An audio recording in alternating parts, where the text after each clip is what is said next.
pagi Bu Bidan. Selamat pagi juga Ibu, silakan duduk. Baik, terima kasih Bu Bidan. Baik Ibu, perkenalkan. Sebelumnya saya Bion Emiliana Devi, saya yang bertugas di PNB ini. Apakah ada yang bisa saya bantu ya Bu? Jadi begini Bu Bidan, saya sudah hamil semester kedua. Jadi saya ingin menanyakan cara menyusui yang baik Bu Bidan. Oh, oke Ibu, sebelumnya saya minta data diri Ibu ya. Apakah saya boleh minta data diri Ibu ya Bu? Boleh Bu. Boleh disebutkan Bu nama Ibu siapa ya? Nama saya Natalia Dorci. Setelah itu umur Ibu Bu? Umur saya 20 tahun. Dan alamat tempat tinggal Ibu di mana ya Bu ya? Alamat Laperna, Bunut Sanggau. Oke Bu, sudah saya tulis ya Bu ya. Oke Bu, sebelumnya apakah Ibu sudah tahu cara menyusui yang baik ya Bu ya? Maaf Bu Bidan, sebelumnya saya belum tahu Bu.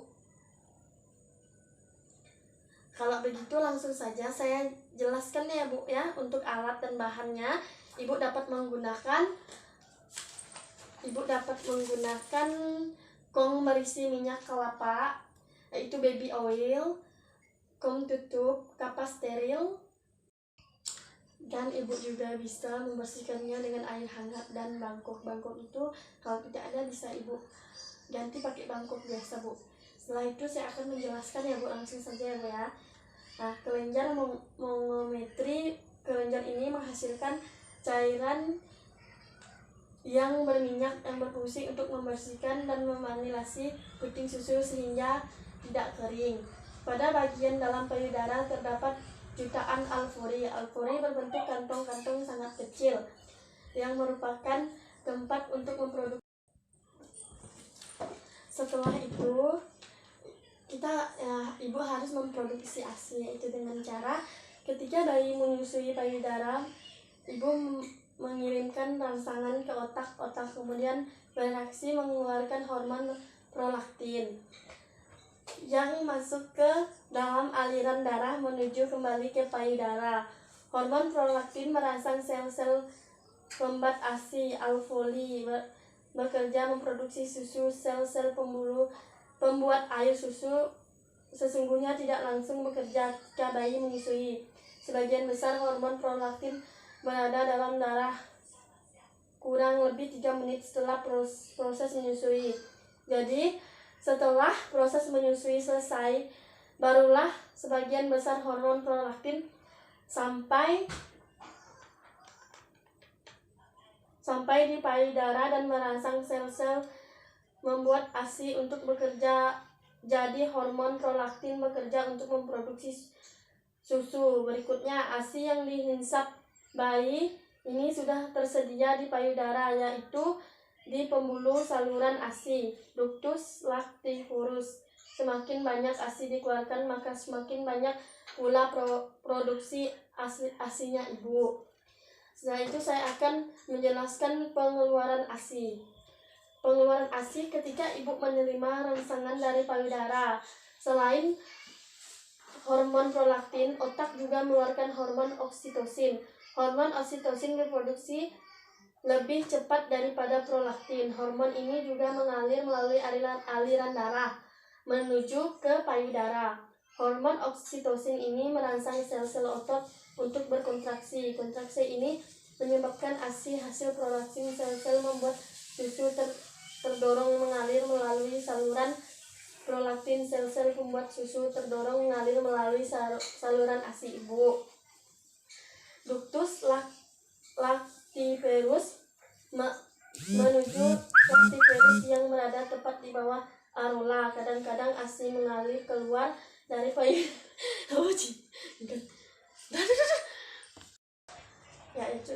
Setelah ini saya akan menyampaikan informasi mengenai dampak susu permula Ibu ya.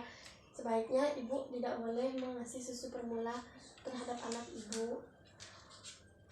Misalnya Ibu dalam keadaan mendesak, Ibu boleh mengasih susu permula terhadap anak Ibu. Susu permula, saya akan membacakan resiko kita mengasih susu permula terhadap bayi ya Bu ya. Susu permula berisiko terhadap pada pencernaan seperti diare, konstipasi, kemungkinan terjadi kontaminasi mikroorganisme tinggi darah menyebabkan alergi. Susu sapi menyebabkan diare kronis. Menggunakan susu formula dengan indiksi yang salah. Susu formula tidak mempunyai manfaat seperti ASI. Jadi, Ibu bisa memahami susu formula itu tidak baik untuk bayi. Setelah itu saya akan mengajarkan Ibu bagaimana melakukan perawatan payudara pada ibu hamil. Yang pertama, mencuci tangan sebelum dan sesudah tindakan. Yang kedua, menghangatkan payudara dengan handuk dengan cara kontak kulit dengan kulit antara ibu dan bayi yang berlangsung minimal 1 jam. Setelah itu saya akan menyampaikan informasi mengenai posisi dan perlekatan bayi saat menyusu. Posisinya yang baik yaitu meliputi kepala dan badan bayi membentuk garis lurus, wajah bayi menghadap payudara, hidung menghadap garis lurus, wajah bayi menghadap payudara dengan puting. Badan bayi akan ke tubuh ibu. Ibu menggendong atau mendekat badan bayi secara utuh.